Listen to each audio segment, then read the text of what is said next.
इस प्रयोजन के साथ ही गायत्री परिवार द्वारा कोई भी आयोजन होता है।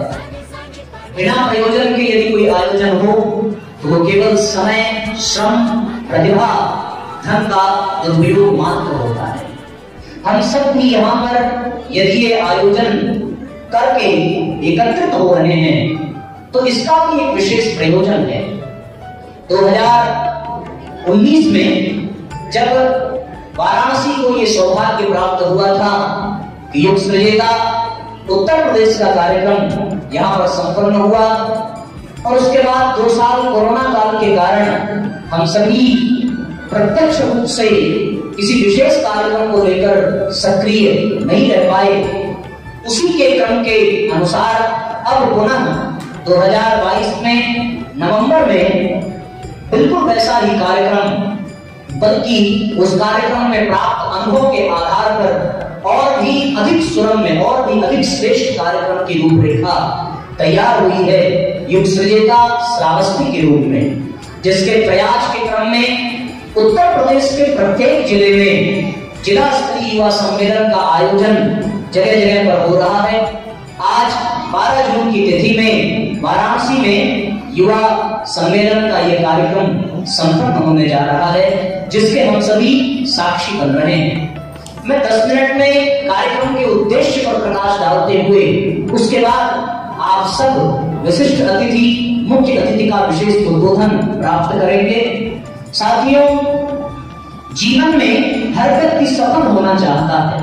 हर व्यक्ति की अपनी एक ही इच्छा होती है और वो सफलता उस दिन से उसे प्राप्त करनी होती है जिस दिन वो मां की गोद से बाहर निकलकर धरती पर पहला कदम रखता है। वो हर जीव से आगे जाना चाहता है, बल्कि और गहराई में चले तो करोड़ों करोड़ों शुक्राणुओं के युद्ध में वो शुक्राणु भी सफल होना चाहते हैं और वो अपनी गति से बड़ी तीव्रता से आगे बढ़ते हैं।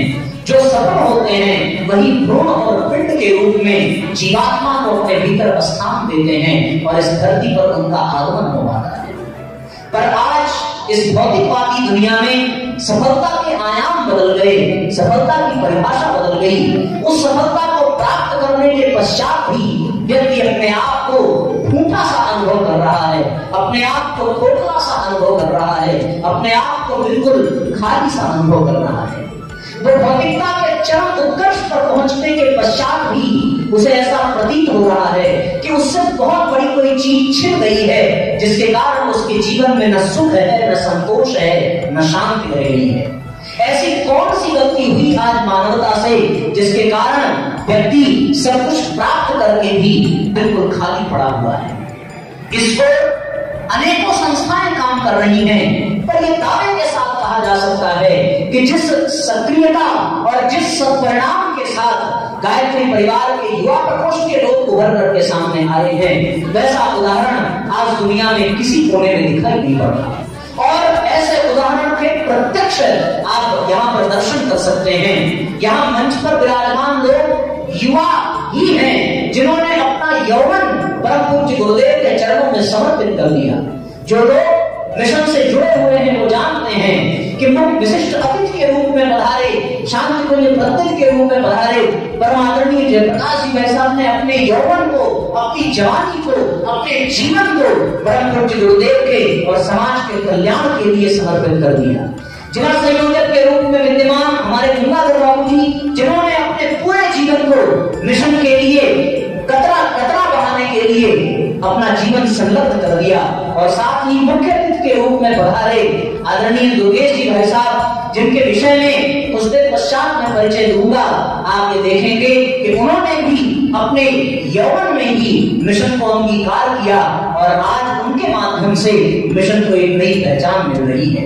साथियों, जिस सफलता को प्राप्त करने के लिए हम धन के अंबार पर बैठना चाहते हैं, जिस सफलता को प्राप्त करने के लिए हम सुख सुविधाओं के ढेर पर अपने आप को आरूढ़ करना चाहते हैं, जिस सफलता को प्राप्त करने के लिए हम भौतिकता की ओर, वैज्ञानिकता की ओर बड़ी तेजी से बढ़ रहे हैं, उसका परिणाम ये होता है कि व्यक्ति वहां पहुंच करके निराश हो जाता है, हताश हो जाता है, उसके भीतर की संवेदना सूख जाती है, उसके भीतर का दिव्य तत्व दैवीय गुण समाप्त हो जाता है और वो व्यक्ति नहीं बल्कि पशु बन जाता है।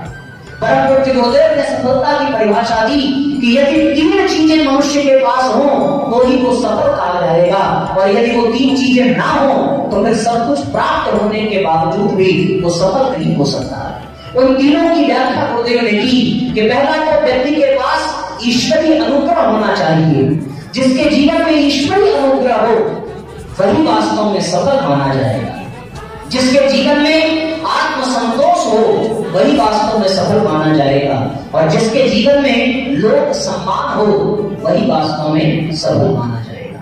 हम अपनी गहराई में झांक कर देखें, क्या ये तीनों चीजें हमें प्राप्त हैं? रावण के पास सब कुछ था साथियों, पर लोक सम्मान, आत्मसंतोष और ईश्वरीय अनुग्रह न होने के कारण वह रावण सब कुछ प्राप्त करने के बावजूद भी पतन की ओर चला गया।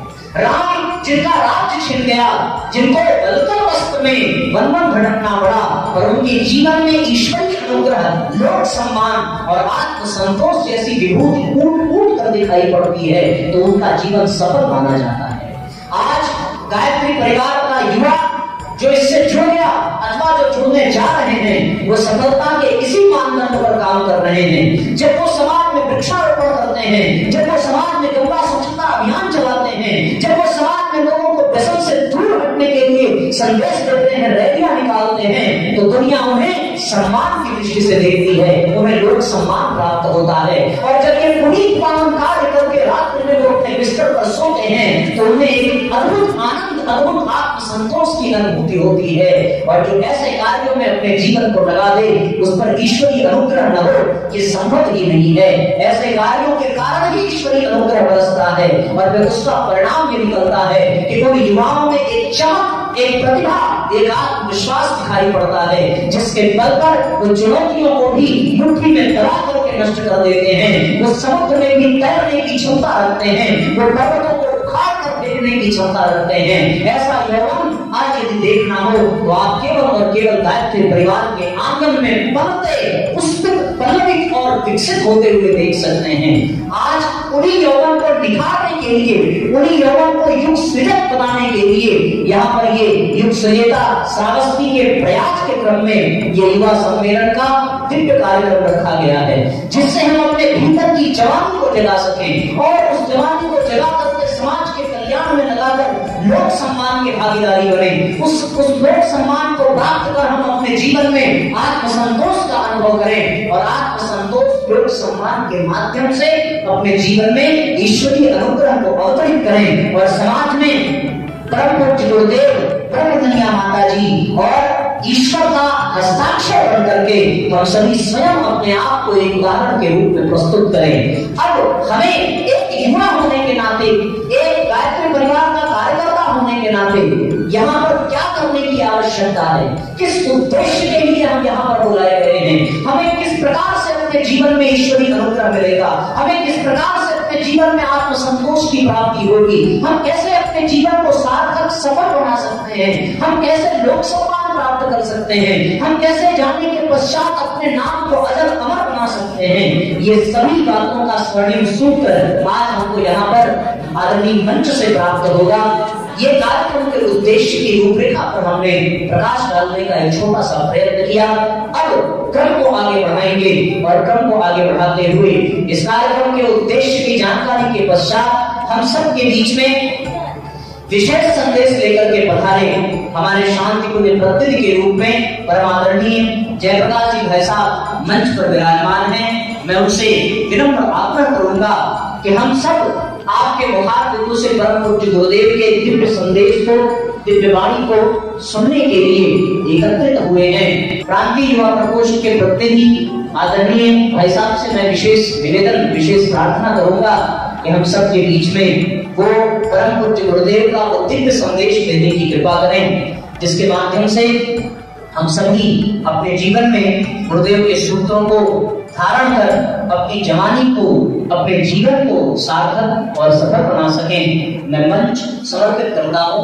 आदरणीय भाई साहब को। आप सब जोरदार करतल ध्वनि के साथ ये ऐसा का स्वागत करेंगे।